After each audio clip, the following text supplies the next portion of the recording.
Hey everyone, Homes for Beginners here, back with the garage build. I know it's been a while since I've uploaded any updates on the garage.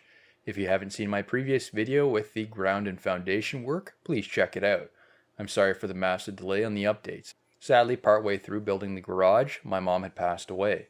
This was a project she was deeply involved in, and I'm happy to say it is finally completed, and I'll be releasing the build process in different stages.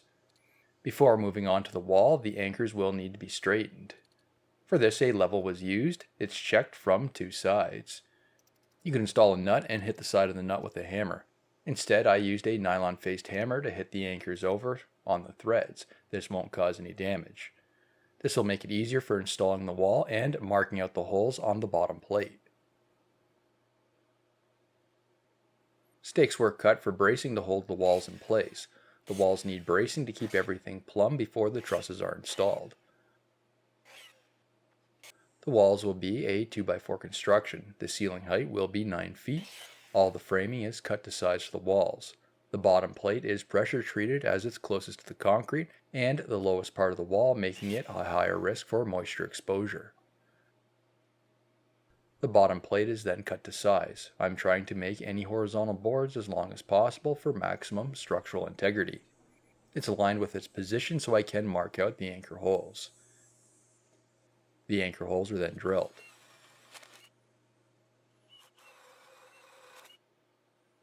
The plate is put into place and the studs are marked out 16 inches on center. Depending on your wall height, dimension of wood used, and your local codes, this will determine what the appropriate spacing is needed.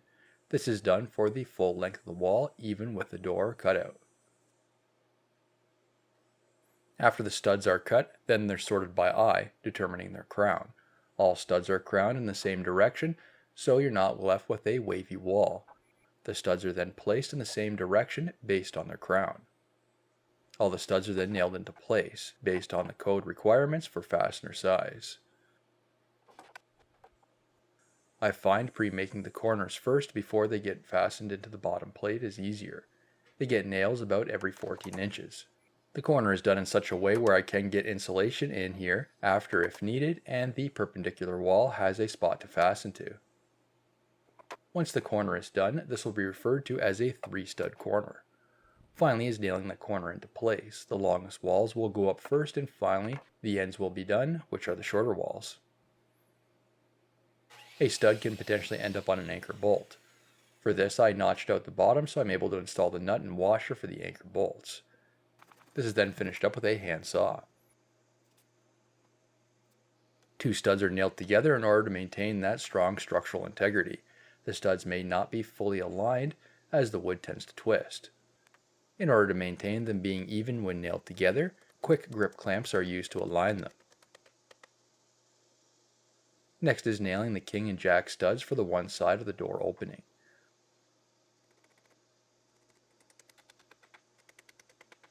The first part of the double top plate was then cut to length. It extends at least 4 feet past the first part of the door opening. The studs there are then being marked out.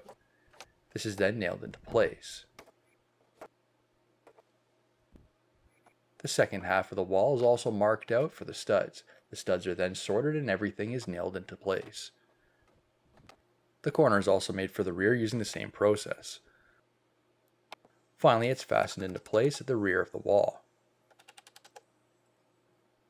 Due to potential irregularities in the concrete surface, 2 layers of ceiling gasket was installed. Despite being 2 different colors, this is the same type of gasket.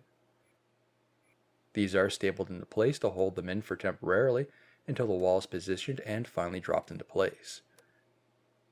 A razor knife is used to cut the slots for each of the anchor bolts. Behind the scenes, my mom and I lifted the walls into place in 2 parts. The stakes that were cut earlier with the 2x2 was hammered into the ground, and we used extra 2x4s to hold the wall plumb. An extra 2x2 was screwed into place to hold the wall together. The first part of the header is cut to size and nailed into place. A ratchet strap was used to pull everything together to maintain the proper dimension. It's then nailed on each side.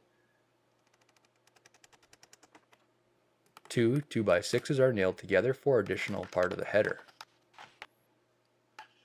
This is then installed and nailed into place.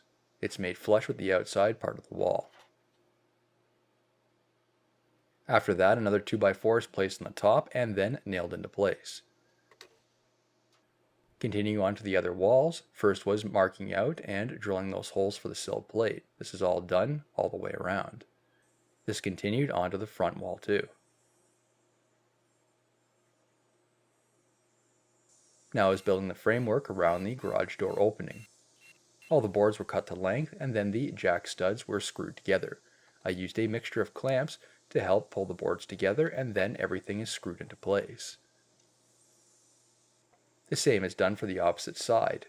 Thinking back on this now, I wish I made the door opening 8 feet instead of 7 feet just for the added room. With the 7-foot opening, I'm fairly certain the hood can't open on my truck if it's under the garage door. The wall has been framed. Here I'm just finishing up screwing the jack studs to the king stud.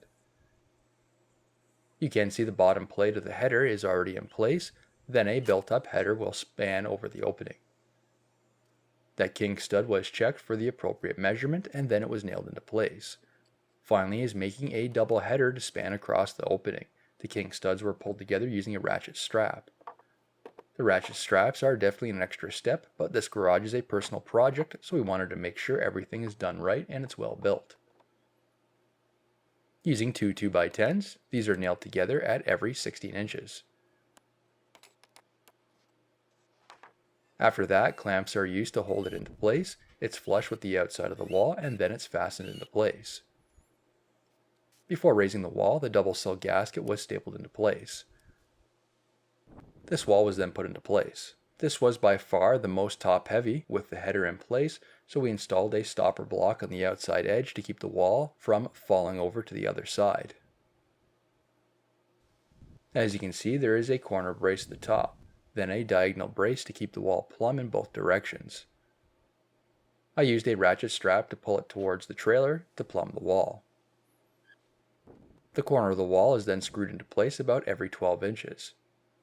The clamps are used to pull the boards into place, ensuring there won't be any issues with installing the exterior sheathing. Moving on to the next wall, again was marking out the stud location. After that, the sill plate was put into place. As mentioned before, these studs are every 16 inches.